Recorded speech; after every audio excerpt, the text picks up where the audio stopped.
Vou pedir para que você abra a sua Bíblia em João, capítulo 9. Então diz assim: caminhando Jesus, viu um homem cego de nascença.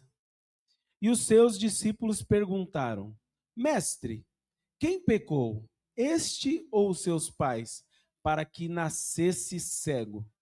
Respondeu Jesus: nem ele pecou, nem seus pais, mas foi para que se manifestem nele as obras de Deus. É necessário que façamos as obras daquele que me enviou enquanto é dia. A noite vem, quando ninguém pode trabalhar, e enquanto eu estou no mundo, sou a luz do mundo. Dito isto, cuspiu na terra e, tendo feito lodo com a saliva, aplicou-o aos olhos do cego, dizendo-lhe: vai, lava-te no tanque de Siloé, que quer dizer enviado. E ele foi, lavou-se e voltou vendo. Então, os vizinhos e os que dantes o conheciam de vista, como mendigo, perguntavam: não é este o que estava sentado pedindo esmolas? Uns diziam: é ele. Outros: não, mas parece com ele. E ele mesmo, porém, dizia: sou eu. Perguntaram-lhe: como te fora aberto os olhos? Respondeu ele: o homem chamado Jesus fez lodo, untou-me os olhos e disse: vai ao tanque de Siloé e lava-te. Então fui, lavei-me e estou vendo. Disseram-lhe, pois, onde ele está? Respondeu: não sei. Levaram, pois, aos fariseus o que dantes fora cego. E era sábado, um dia, em que Jesus fez o lodo e lhe abriu os olhos. Então, os fariseus, por sua vez, lhe perguntaram como chegara a ver. Ao que ele respondeu: aplicou lodo aos meus olhos, lavei e estou vendo.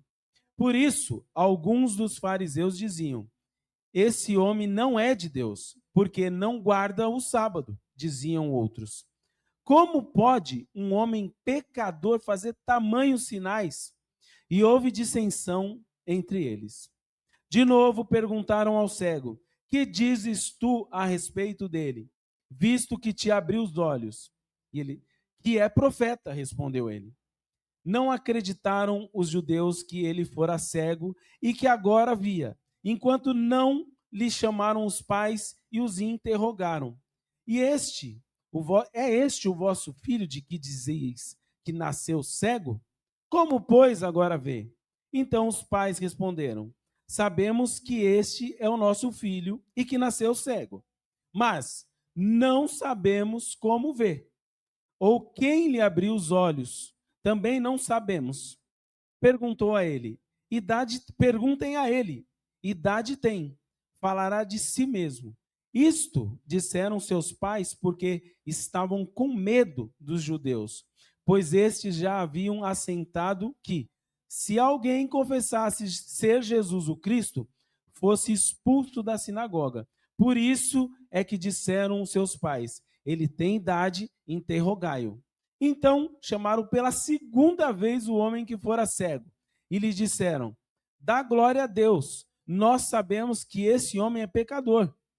E ele retrucou: se é pecador, não sei. Uma coisa sei: eu era cego e agora vejo.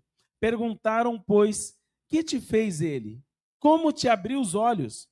E ele lhes respondeu: já vou-lo disse, e não tendes por quê, e não entendestes. Por que quereis ouvir outra vez? Porventura vós também, também tornai-vos seus discípulos? Então o injuriaram e lhe disse: discípulo dele és tu, mas nós somos discípulos de Moisés. Sabemos que Deus falou a Moisés, mas este nem sabemos de onde é. Respondeu-lhe o homem: nisto é de estranhar que vós não sabeis de onde ele é. E contudo, me abriu os olhos. Sabemos que Deus não atende a pecadores, mas, pelo contrário, se alguém teme a Deus e pratica a sua vontade, a este atende. Desde que há mundo, jamais se ouviu que alguém tenha aberto os olhos a um cego de nascença. Se este homem não fosse de Deus, nada poderia ter feito. Mas eles retrucaram: Tu é nascido todo em pecado e nos ensina a nós? E o expulsaram. Ouvindo Jesus que o tinham expulsado, encontrou-o e lhe perguntou: Crês tu no Filho do Homem? Ele respondeu e disse: Quem é, Senhor, para que eu nele creia? E Jesus lhe disse: Já o tem vistos, e é o que fala contigo. E então afirmou ele: Creio, Senhor, e o adorou. Amém? Que história maravilhosa, né? Vamos orar? Obrigado, Senhor Jesus, por este tempo tão precioso, Pai, valioso na tua presença.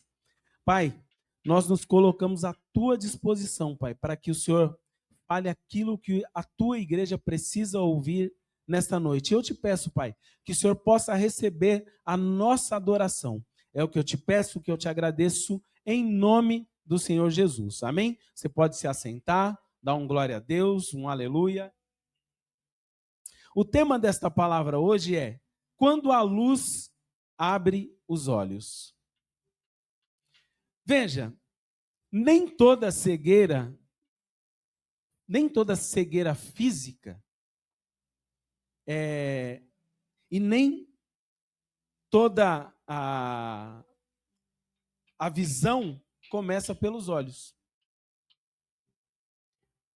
Em João 9, Jesus encontra um homem que nunca havia visto a luz do dia. Mas ele termina a história adorando o Filho do Homem. Ao mesmo tempo, os líderes religiosos que enxergavam perfeitamente terminam mais cegos do que eles começaram a história. Esse texto não é apenas sobre milagres, não é apenas sobre uma cura, mas é sobre como nós reagimos quando a luz de Cristo nos alcança. Então hoje nós vamos falar um pouco sobre isso. Como nós reagimos quando a luz de Cristo nos alcança. Veja que no verso do 1 ao 7, Jesus inicia a obra de Deus dando visão a quem não podia fazer nada por si. O texto começa com Jesus vendo um homem que não podia vê-lo. Os discípulos tentaram explicar a cegueira pelo passado. Senhor, quem pecou? Foi os pais deles? Foi ele? Quem pecou? Mas Jesus desloca essa questão para o agir de Deus. Jesus fala: calma, isso aí não tem nada a ver com o pai ou com a mãe dele. Tudo o que vai acontecer é para a glória de Deus. Assim como o que vai acontecer aqui nessa noite. É tudo para a glória de Deus. A cura não nasce do mérito do cego, porque o texto nem mostra que ele pediu por cura. Você prestou atenção nisso? Não é pela sua fé prévia, não é pelo pedido, porque ele nem pediu. Mas nasce da iniciativa soberana de Cristo. E se você acompanhar no verso 1, eu vou passar aqui rapidamente, porque são muitos versículos. No verso 1, a Bíblia diz que Jesus vê o cego. No verso 2, os discípulos começam a discutir para ver quem que tinha pecado. No verso 3 e 5, Jesus fala das obras de Deus e da luz. E no verso 6 e 7, Jesus age, o homem obedece e ele vê.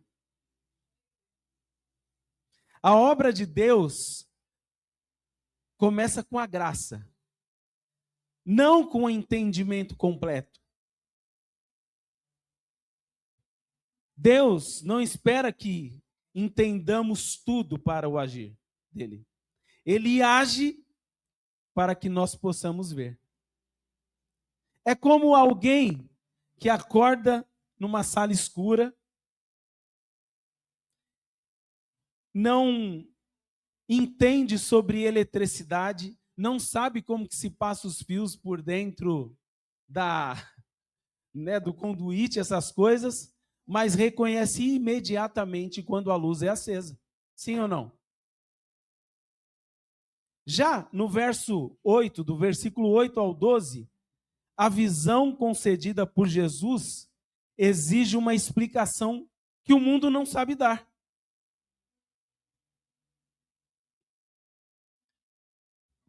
O milagre gera confusão. O foco deixa de ser a cura e passa a ser a identidade do homem. O mundo vê a mudança, mas não sabe como enquadrá-la. O testemunho do homem é simples e deveria ser suficiente, mas não foi. Então veja aqui, no verso 8 e 9, eles ficam na dúvida. É ele? É aquele? Eu imagino nos dias de hoje, né? É o mendigo que ficava ali sentado? É ele? Aí uns se perguntam no verso 10, como? Como que ele está vendo?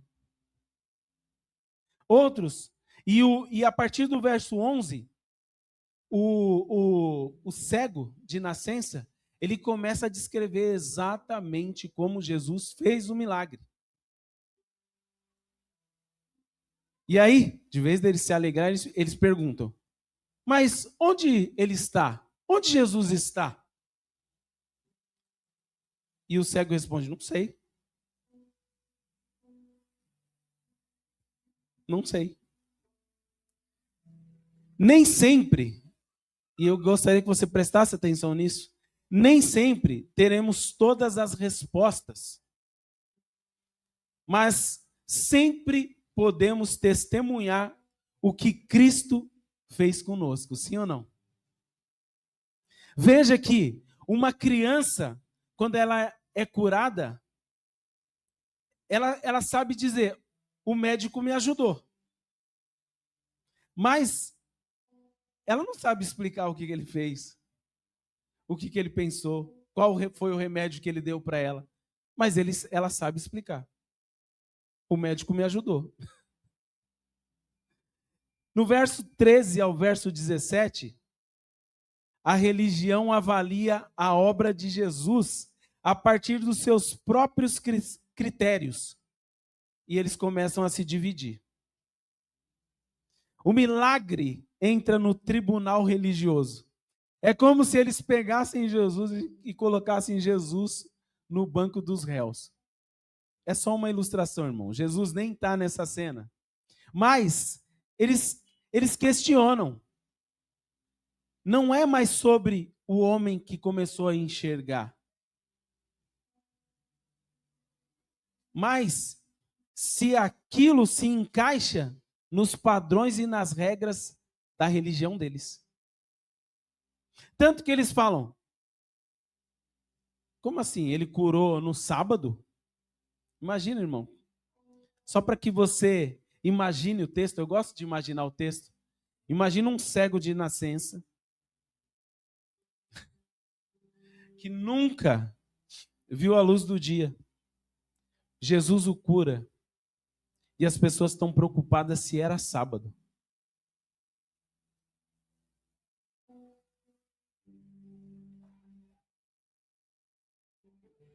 E isso depois você pode acompanhar no verso 13. Eles começam ali questionar, né? O cego de nascença. Eles falam que aquilo não dê. Como assim ele curou no sábado? O verso 16 diz que houve divisão entre os líderes. Eles começam a discutir. Como assim? Quem faz esse tipo de sinal não tem como não ser de Deus. E questionam o cego. Quem você acha que ele é? E o cego, que não enxergava, há poucos instantes atrás, fala, ele é profeta. É profeta. O texto nos chama a examinar se avaliamos a obra de Deus pela transformação que ela produz ou pela ameaça que ela traz às nossas estruturas. Deixa eu te falar. E se Deus fizer na sua vida e não for exatamente como você espera? Se não for do jeitinho que você imagina? Se não for do jeitinho que o Vini pregou? Meu irmão, Jesus é Deus. Ele pode fazer do jeito que ele quer, da forma que ele quer, a hora que ele quer. É como se você rejeitasse um remédio eficaz porque ele não foi comprado na farmácia que você normalmente compra. Imagina, se eu tomo um remédio eficaz, você fala, não foi da farmácia que eu comprei, eu não quero. No verso 18 ao 34, a rejeição deliberada da luz endurece o coração e expulsa quem permanece no testemunho. Veja isso. Aqui, o conflito se intensifica.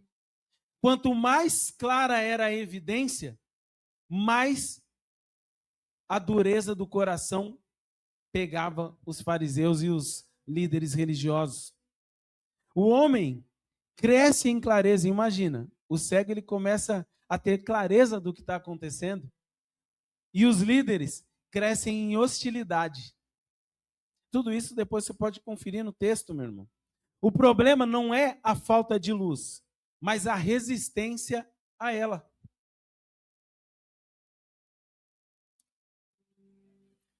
Eles não ficam satisfeitos com as respostas que o cego de nascença dá para eles. Eles falam, não, vai lá, chama os pais deles. Eles mandam chamar os pais. Isso está lá no verso 18 ao 23.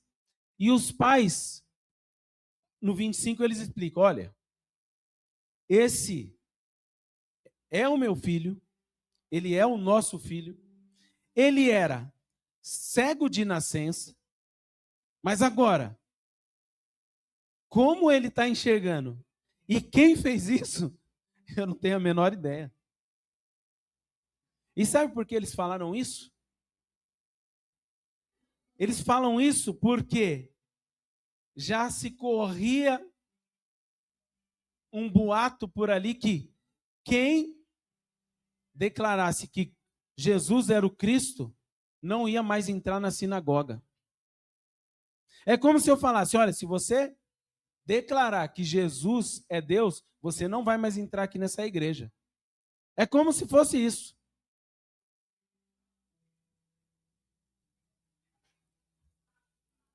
E aí, no verso 28 e 29,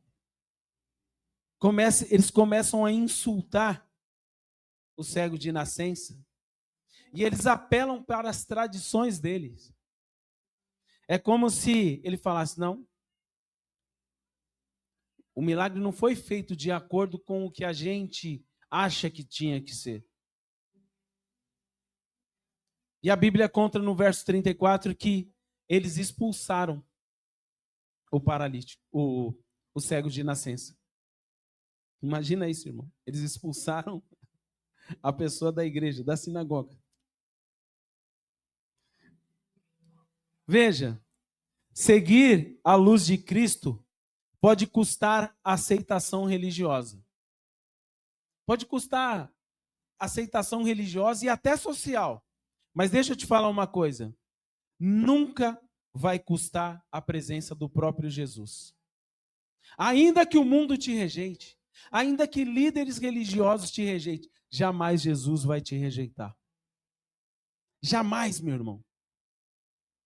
Veja que quanto mais o sol sobe, mais as sombras se definem.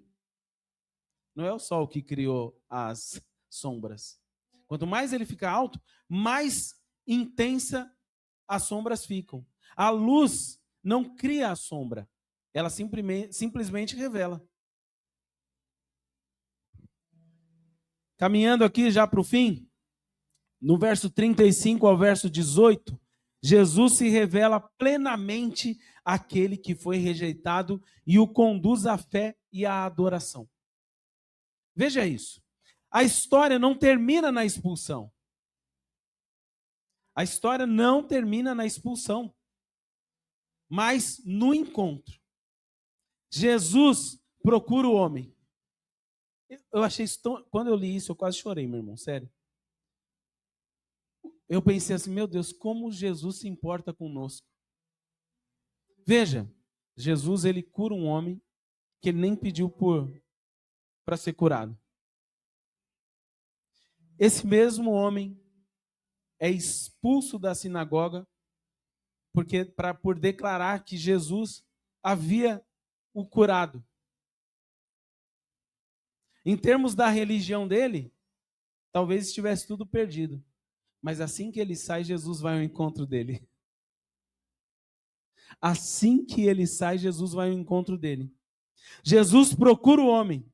Agora, não se discute mais o método, como foi feito.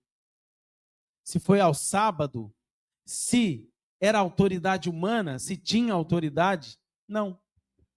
Agora apenas se discute a fé. A visão alcança o seu ápice na adoração.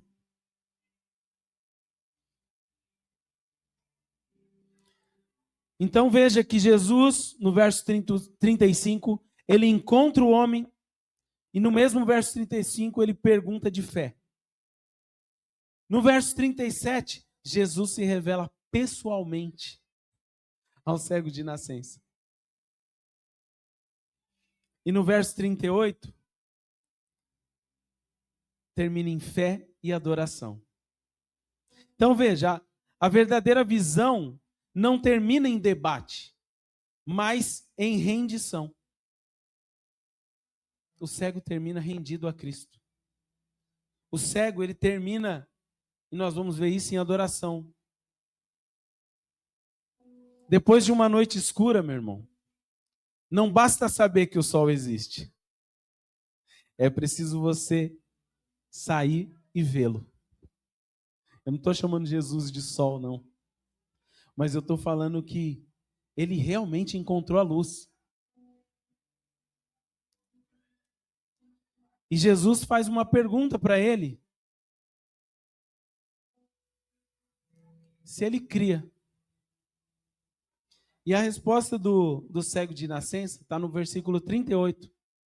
Então afirmou ele, creio, Senhor, e o adorou. Aqui, o texto chega no seu alvo.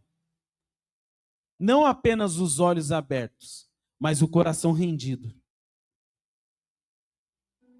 João 9 nos coloca diante de uma pergunta inevitável. O que fazemos quando a luz de Cristo nos alcança? Tenho duas hipóteses para você nessa noite. Primeira, nós podemos resistir, explicar, tentar controlar e permanecer cegos. Tenho mais uma outra opção, que é a mesma opção aqui do cego de nascença. Podemos reconhecer nossa cegueira e receber a visão. Jesus tem visão para você nessa noite, meu irmão. E caminhando aqui para o fim, hoje, Jesus continua procurando pessoas que foram rejeitadas, pessoas que foram feridas, ou até pessoas que foram confundidas. A pergunta final não é como isso aconteceu. Essa não é a pergunta final. E aqui eu quero te perguntar. A pergunta final é: você crê no Filho do Homem?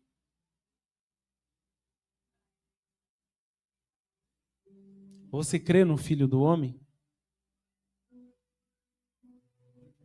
E aqui eu tenho 3 cuidados aqui. Primeiro, cuidado para não avaliar a obra de Deus apenas por critérios institucionais. Como assim, Vini? Avaliar a obra de Deus se Você vem aqui, não, essa caixa está aqui, não, nessa caixa deveria estar lá. Então, essa igreja não é de Deus. Ou, não, aqui eles usam aquela luz ali. Não, então isso não é de Deus. Meu irmão, isso é besteira. Isso aqui é só uma forma de organizar o culto. Jesus tem muito mais para nós. Outra coisa, o testemunho fiel pode gerar rejeição, mas nunca o abandono de Cristo. Meu irmão, Deus nunca vai te abandonar. Deus sempre estará de braços abertos para te receber. Ainda que o homem lhe negue o acesso, Deus estará de braços abertos para te receber. E por fim, Deus pode usar até as maiores limitações para manifestar as suas obras. Talvez você se ache limitado, pequeno. Talvez você ache que, mas eu não consigo fazer isso. Não, irmão, Deus usa quem Ele quer, da forma que Ele quer, do jeito que Ele quer. O principal desse texto, meu irmão, é entender que não é como for feito, é entender que Jesus, Ele faz da forma que Ele quer. E Ele faz o cego enxergar não só a luz do dia, mas a sua própria luz. Amém? Então, convido você a orar comigo. Eu não sei qual ponto dessa palavra, dessa pregação você precisava ouvir nessa noite, mas Deus sabe. Ore comigo.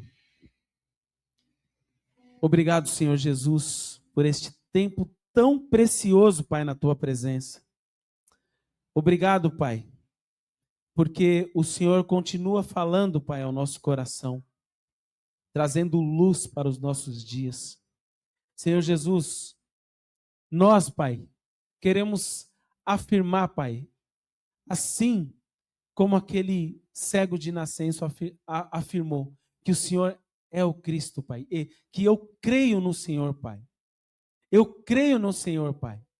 Eu creio, Pai, e eu o adoro de todo o meu coração, Pai. Senhor, o Senhor conhece a história, Pai, do teu povo, das pessoas que estão aqui nessa noite, também, Pai, das pessoas que, de uma certa forma, vão assistir esta mensagem, Pai.